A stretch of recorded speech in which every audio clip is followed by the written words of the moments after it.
প্রতি ভালোবাসা এবং আমি পরমাত্মার সেবা করার জন্য আমি উন্মুখ হয়ে উঠব।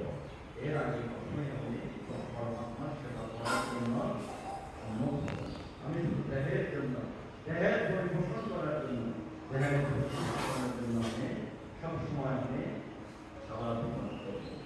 এটাই এখানে বলা হয়েছে।